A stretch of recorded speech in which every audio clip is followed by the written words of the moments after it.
बिस्मिल्लाहिर्रहमानिर्रहीम, अस्सलाम वालेकुम। मेरा नाम हुसैन इकबाल और आप मेरा यूट्यूब चैनल देख रहे हैं। अगर अभी तक आपने चैनल को सब्सक्राइब नहीं किया तो आपसे रिक्वेस्ट है कि चैनल को सब्सक्राइब करें और कमेंट सेक्शन में अपनी कीमती राय से आगाह करते रहें। जनाब, जिस तरह इमरान खान साहब ने अपने मुखालफिन की नींदें हराम की हुई हैं सियासी महाज पर, और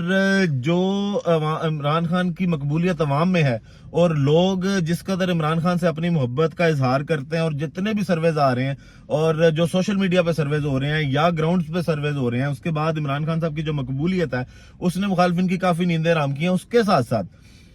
पाकिस्तान तहरीक इंसाफ ने यही फैसला कर लिया कि हमें जितनी मर्जी कोशिश की जाए कि ये नुक्कर पे लगाएं और तहरीक इंसाफ को इंतखाबात जो है उसमें प्रॉपर लेवल प्लेइंग फील्ड ना दी जाए इंतखाबात से पहले भी, और इंतखाबात लड़ने का मौका ना दिया जाए। और जो एक ख्वाब देखा जाता है कि मुखालफिन की जानिब से, ख्वाब तो यही देखा जा रहा है कि जनाब कुछ ऐसा हो जाए कि पाकिस्तान तहरीक इंसाफ को और खासकर इमरान खान को जो है वो बाहर निकाल दिया जाए इंतखाबात से, और फिर लोगों के पास और कोई ऑप्शन नहीं होगी सिवाय उनको वोट करने के। लेकिन ये दीवाने का ख्वाब है, इससे ज्यादा कुछ नहीं है। अब मामला यूं है कि जिस तरह एक साजिश की गई और इंट्रा पार्टी इंतखाबात को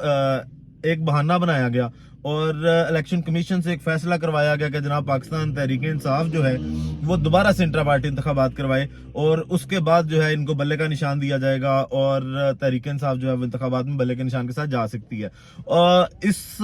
साजिश का इमरान खान साहब ने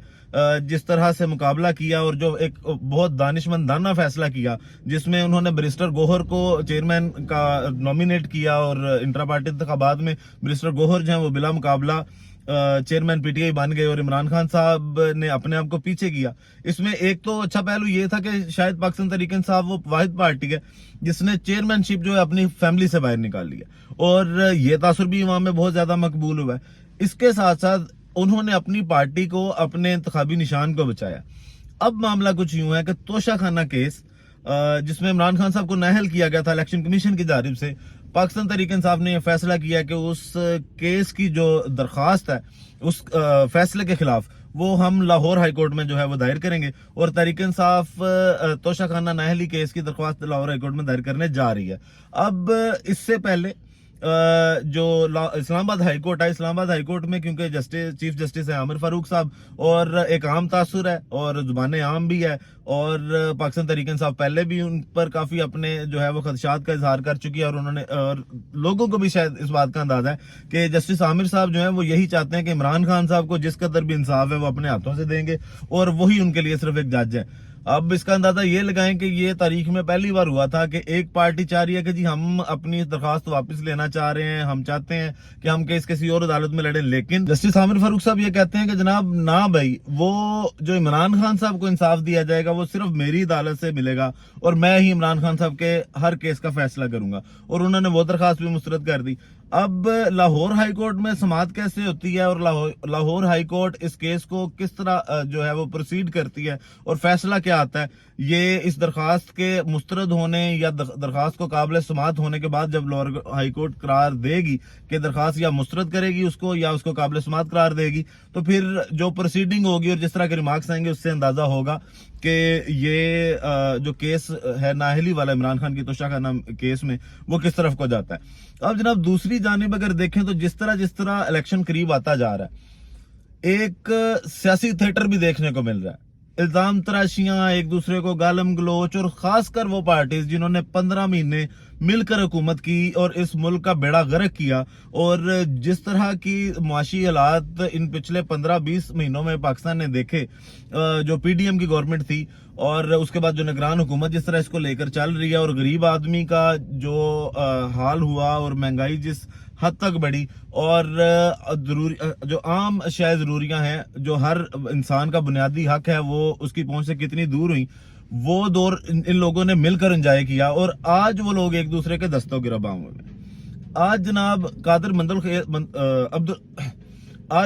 कादिर मंदोखेल साहब जो है पाकिस्तान पीपल पार्टी के रहनुमा, उन्होंने कहा है कि जनाब ये लाडले का खेल जो है ना ये खत्म होना चाहिए,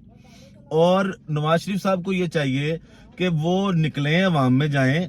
पाकिस्तान मुस्लिम लीग नून अवाम से कोई राबता ही नहीं कर रही। हमारे जो चेयरमैन है बिलावल भुट्टो साहब वो अवाम में जा रहे हैं, जलसे कर रहे हैं, वर्कर कन्वेंशन कर रहे हैं, और नून लीग जो है उसको अवाम की परवाह ही नहीं है। तो क्या इन्होंने बक्से जो वोट वाले दिन, इलेक्शन वाले दिन भर के लाने हैं, वो घर से भर के लाने हैं?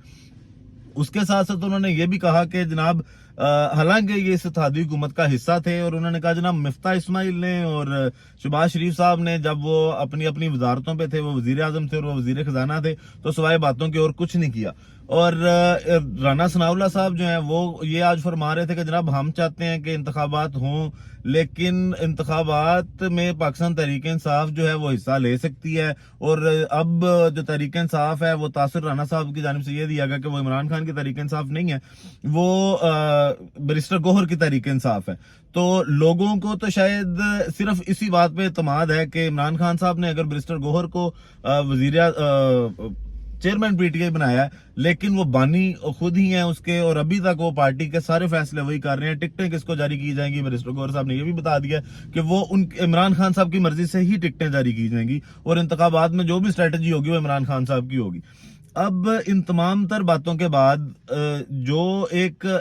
सिर्फ बयानियां बनाने के लिए सब लोग एक दूसरे का गिरेबान पकड़ रहे हैं, कोई किसी को लाडला कह रहा है, कोई कहते हैं जनाब इन्होंने वोट पता नहीं कहां से लेके आने हैं। और आज जिस तरह बिलावल भुट्टो साहब ने भी कहा कि जनाब मेरे हाथ साफ हैं, और मैं वो लीडर हूं जिसने आज तक ना कोई करप्शन की और ना मेरे हाथों पे किसी का खून है, तो मेरे हाथ साफ हैं, तो मुझे इंतखाबात में मौका मिलना चाहिए, मुझे वजीर आजम बनाना चाहिए। लेकिन बिलावल साहब से भी एक मासूमाना सवाल है, और वो यही है कि बिलावल साहब पाकिस्तान पीपल पार्टी के आप चेयरमैन हैं, और आपकी पार्टी जो है वो एक अरसा हो गया कि वो सिंध में जो है वो हुकूमत कर रही है, और सिंध की अवाम के जो हालात हैं, और जिस तरह कल भी एक सानेहा हुआ, एक इमारत में आग लगी, और उसके अलावा थर में जाके देखें या सिंध के और जितने इलाके हैं जो पसमानदा इलाके हैं, आप उनमें जाके देखें तो आपको शायद ये बात जो आपने आज की है, उसके बाद अगर आप शीशा देखेंगे तो आपको शर्म आएगी कि मैंने ये किस मुंह से बात कर दी। तो आप जाएं ग्राउंड रियलिटीज में और लोगों से जाके पूछें वहां पे कि उनके मसाइल क्या हैं, और क्या उनकी इस बात में कितनी हकीकत है कि जी उनकी पार्टी ने या बिलावल भुट्टो साहब ने कोई करप्शन नहीं की, तो उनको इस बात का भी जवाब मिल जाएगा। वीडियो का अख्तिताम इसी दुआ के साथ कि अल्लाह ताला पाकिस्तान पर अपनी लाखों करोड़ रहमतें नाजिल करे और